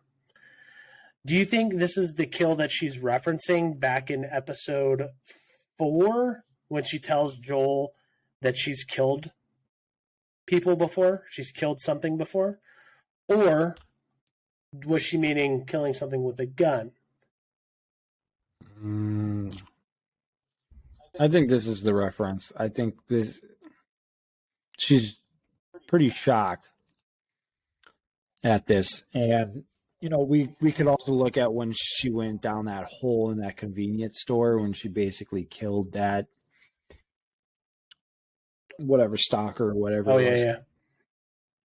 And her actually truly understanding what it means. You know, this gives a whole nother meaning to that, I think. Because if we look at this, obviously more of a first kill, more getting closer, or you could say it is her first kill. That whole part is her understanding what she's doing, and more of just why did she just stab the stalker straight up when it wasn't really hurting anyone or anything like that. So she's understanding more about who she is and what it means and what it takes to kill. And what it means to survive in this era, in this time. Yeah, that's what we're talking about here, Trevor, off YouTube. This wasn't her first kill. She stated that she had killed before. Yeah, that's what we're discussing. Is this was her first kill, or potentially was her first kill? Because I mean, she went for the head, and I think this is where they explain, like, hey, this is where she got her first one, and then down the road or previous episodes is we can remember exactly what she said to Joel, is like, hey, this is my first kill. This is my first time. I'm curious if she's killed any humans. Well, we know that she has basically injured one really badly. Besides that point. Yeah, because she also was like, hey, this wasn't the first time I've killed somebody, when this was right after she killed that guy who was on top of Joel. Who else did she kill? I wonder if that foreshadows the fact that she killed Riley in this episode at the end. That's a good point. Yeah. Because that's the thing, is that, yeah, we are very much left to kind of figure out what happens to Ellie after they got bitten. Yep. So I think in these, we got to figure out what happens in that whole thing. Yeah. Dude. Because this whole nother episode, we're not going to even really, it seems like we're not going to get anything more about that moment. And I wish I would have known that, because then it makes sense why she told Joel, like, hey, I've killed somebody, or you know, this gives that piece to the puzzle, if you will, right? Because I'm thinking to myself, when she says, I've killed something before, I'm recalling the episode before where she stabs the the clicker when she's downstairs Yep. under the ground. But we see that now in this episode. No, that ain't the first kill that she's had. She now killed the other clicker at the end of this episode. Mm-hmm. But now we have to think, okay, well, if it can't be those two, right? Because the first one could be the zombie, but if she's talking about a human, which we don't know, they didn't specify, has she killed one? And was it, I don't know. It's a mystery. Did she end up killing Riley, or did she leave? Or did she leave Riley to become, or did Riley become a stalker Or did she or clicker or whatever? Did she do And suicide then on kill her? her. Did she suicide? Kill herself? And then Ellie was like, But then how does Ellie get captured by the Fireflies? That's the other thing, too, because they have to bring it back to that whole point, because there's a reason why. I was thinking as well in this point is like, how did she how get did back? or how did she get back to that place in that apartment where she was getting basically questions every day, and you now know why they were asking her questions all these days, because they were trying to make sure that she wasn't infected and she was okay, Yeah. and they had her chained up and everything. They weren't scared of her necessarily; they just didn't want her to be Right. infected. So I'm There's still curious to some- see. There's still a lot of context that we're missing. And I think that's just what I think they're going to have to revisit some of this stuff moving forward. Like, because they got to tell us. What? Well, there's only 2 episodes left after this episode, 8 and 9. Mm-hmm. Yeah. I think at some point, and they probably won't, but I'd like to know a little bit more about what happens afterwards. How did the Fireflies find her? Right? What happened after that? Yeah. Because she was in Fedra's control, right? My idea is that, hey, maybe she went back to Fedra and, just did life, went back in through her window, and that was it. Or come to find out there was a walkie-talkie or something. I don't know. There's a lot of stuff that wasn't answered at the end. But what it does answer is that Ellie is absolutely taking Joel as her father figure. We see that because she comes back from the flashback. We kind of discussed it earlier. She now has a pep in her step, right? Because now she has someone to fight for. Before Joel, she had Riley, and Riley was the person she was fighting for, right? That's why she fought that girl, because that girl made a comment about Riley at the beginning. That's the person she lived for and fought for. Now she has Joel. And I think that's where this whole episode shows that the dynamic is now shifted in this episode to where now Ellie has to show, like, hey, I care about this person. I'm going to take the steps to protect this person. I'm going to do everything that I possibly can to protect them, because everything I've done before has either ended in a bad situation, they've died, and now I have a chance to control the outcome versus Tess got bit, Riley got bit, who else got bit? Parents were taken away from her, out of her control. This is now her control. Yeah, there'll definitely be multiple seasons like this. Absolutely. I believe this. We want answers now. We want answers now. I believe this is a 5 or 6 season show easily. Really? I think so. Or if they go the hour route, like the hour-long episode route, you could get like 3 or 4 out of it. But I think you could absolutely do a 5 or 6 season show out of this. But yeah, so Ellie becomes Joel's savior. From what we know at this episode is that for now he's alive. For now he's stable. We'll have to see what happens in episode 8. I think based off the preview, is that this is going to be a completely different energy of every other episect. Regan's cat is horrible. It is so bad. I think this next episode, I think it's really Ellie really defending herself. Basically, she's been building up to trying to be independent, and this is her chance to be independent and what it would take. And obviously, we're going to see that things go wrong. I don't know. It's going to be a good episode, I think, just to see where Ellie goes, and especially kind of facing a whole group. Yeah, I think it's going to be a crazy episode, dude. Like, she's going to have to turn up the BA moments, I think. Mm-hmm. From like the episode 4 or whatever, where Joel was up in that second story shooting and sniping. Like, I feel like she's going to have some sort of moment like that. Yeah, and I'm just curious though, because like in the preview, you don't really see anything with Joel. Like that's the thing where I'm like, where is Joel in all this? But also that I think she realized that there's another group of people there, and then she doesn't want them to know that Joel's down there. So then they're gonna, take advantage of him or whatever. So she's gonna try to lead him somewhere else, and then they actually start liking, or the leader, somebody likes her and whatever. But something's gonna happen. That's just something's got to happen. Something's got to happen. I get Walking Dead vibes when I first watched it. Yeah. By the way, my wife she's on Twitch. How many episodes? She's only like have you watched? 3 episodes in, maybe. Yeah. She's watched episode 1, 6, and 7. Huh.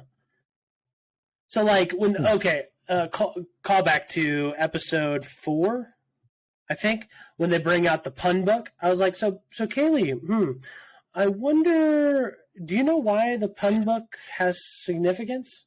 And she was like, oh. And I was like, because it's shown in another episode. You missed it because you didn't watch it. So watch the whole thing, Kaylee, my wife. You got to start. Yeah, got to start somewhere. But anyway, that is our review of episode 7 of The Last of Us. Really, really good episode. Again, we appreciate you guys taking some time to watch us with that. I'm going to give a couple numbers a try. My wife gave me 3 numbers to give a shot. So I want to follow 10 a.m. Oh, I accidentally just called my head coach. It's okay.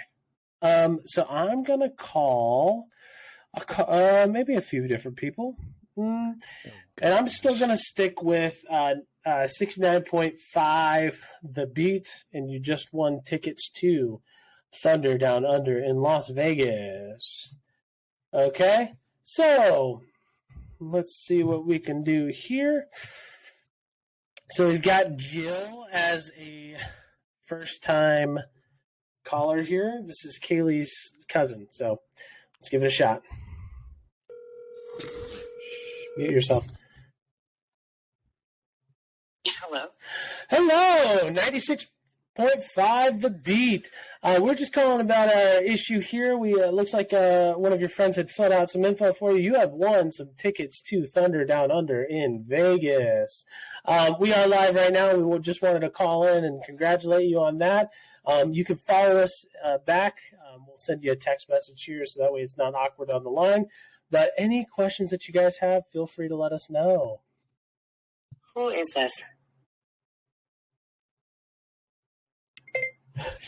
Matthew, I know it's you because your name shows up on my caller ID. Gosh darn it. My wife. Kaylee! Damn it! Ah, darn it. I was going to let you see how far you go. Oh, no. I don't know if you know that we have a podcast, but you're on our podcast right now. Oh, my goodness. You're totally funny. Oh, my gosh. So you just have to block your number next time. I know. Frick. Okay. Darn it. Well, I hope it was believable for a second at least. Well, I mean, if you want to send us all of us credit, I'll default that to Kaylee. All right. You guys have a good night. All righty. Bye. Kaylee! I specifically said, don't give me people that know me or have my number. Yeah, it's her cousin. I don't even know her. I don't even know who this is. I don't know how she has my number. Matthew? Okay, I'm going to do one more because I really thought that this would be hilarious. 25... Matthew.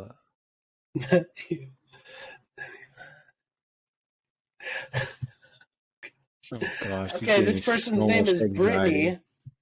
Brittany. This is from Texas. So, person from Texas. I doubt she has my number. But caller ID.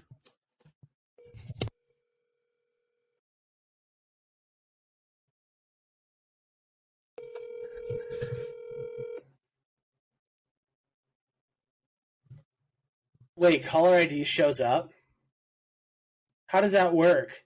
I don't have caller ID. If they don't have my number saved, it just shows the number, right? You got the do specific thing, I think, on your phone. *67, right? I think that's what it is. 254. Okay. *67, last call here. Last call.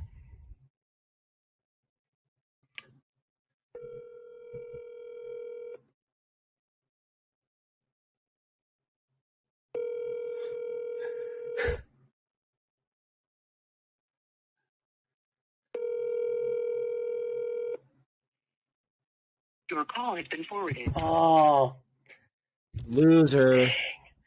really? Ugh. Dang, I really wanted that to work, man. I really wanted that to work. Should I do this last number just for the gigs? Just for the bit, since I have the numbers. *67. Oh, gosh.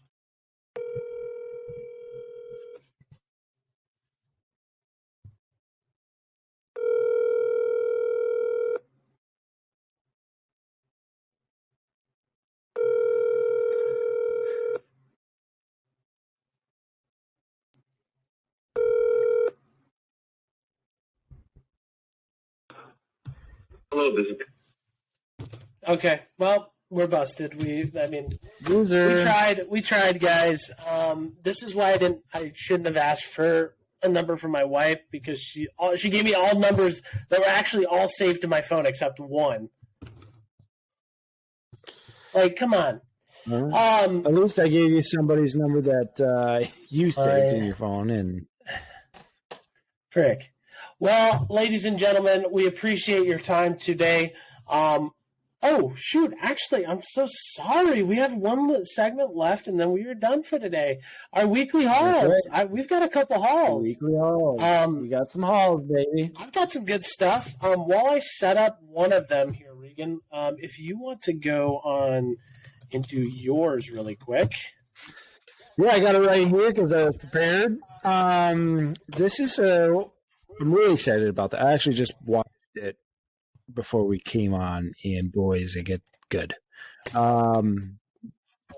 a birthday present, a late birthday present I got, but I love it, and I'm going to be showing this one off to the old pals when they come over.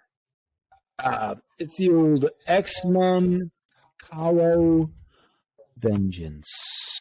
My good pal Matthew Leathers got me this for my B-Day. He knows how much I love myself. You can hear everything. Oh my gosh. If you guys don't watch X-Men, back in the 90s, this is a popular TV show. And if you don't remember,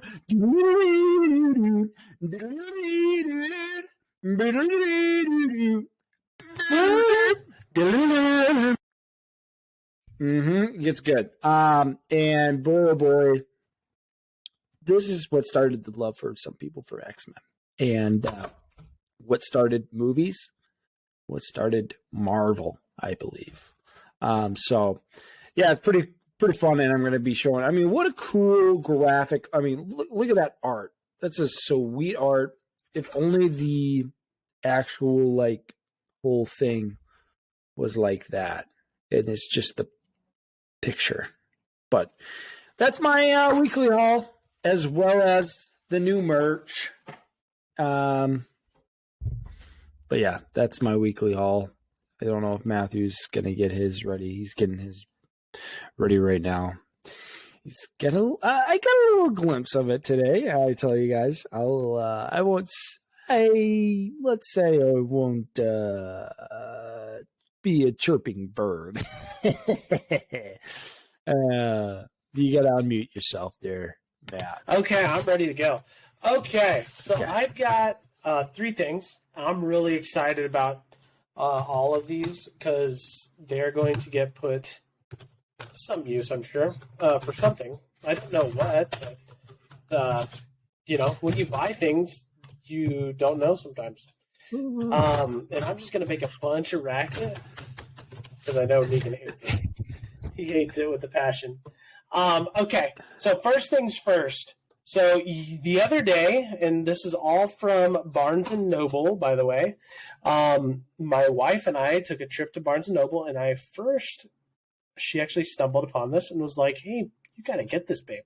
And so basically, this is a die-cast helmet for Iron Man. And at first I was like, but I opened it up and I took a look, and I was like, I got to have this. So I just plugged it in, and it's a light-up helmet for Iron Man. And all you do is press it up and down, and this thing is freaking sweet. So sweet. It'll look so good on the shelf. Go over, oh, hey, how you doing? Yep. All right. And that's it. Get a load of that. This is Matthew.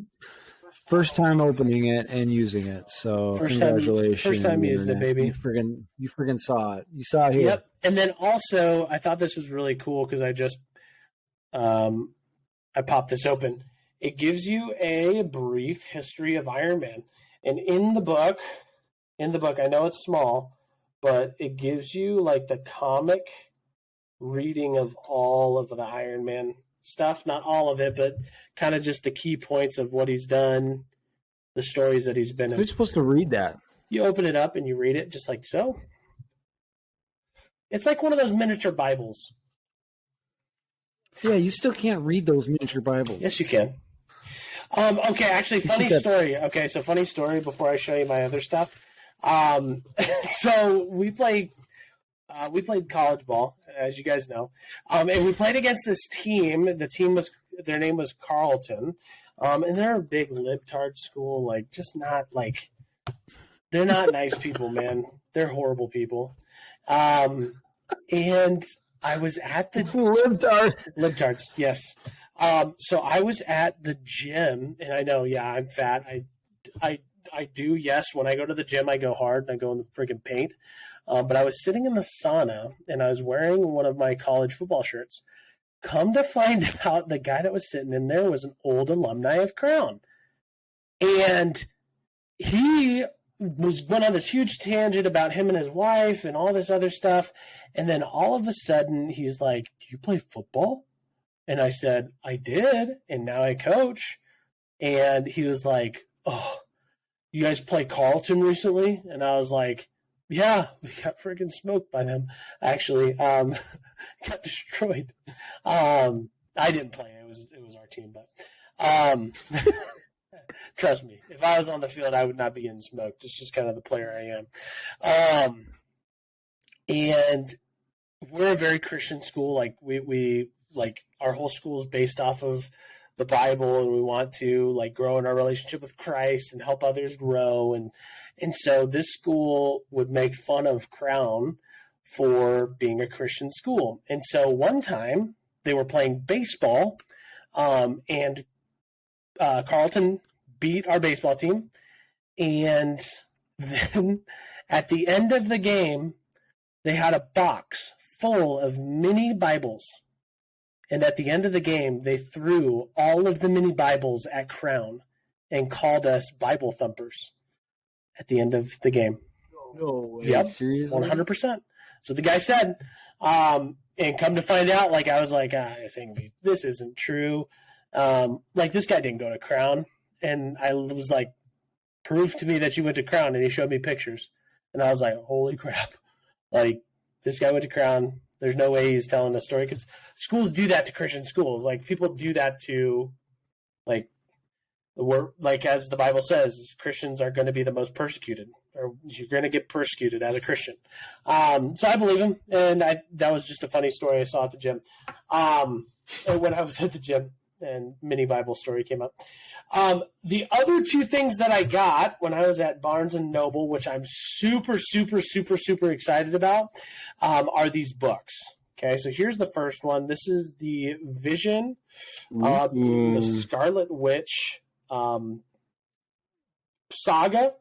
So literally, it's every comic that's building up to the story, or with the story of the Vision and Scarlet Witch.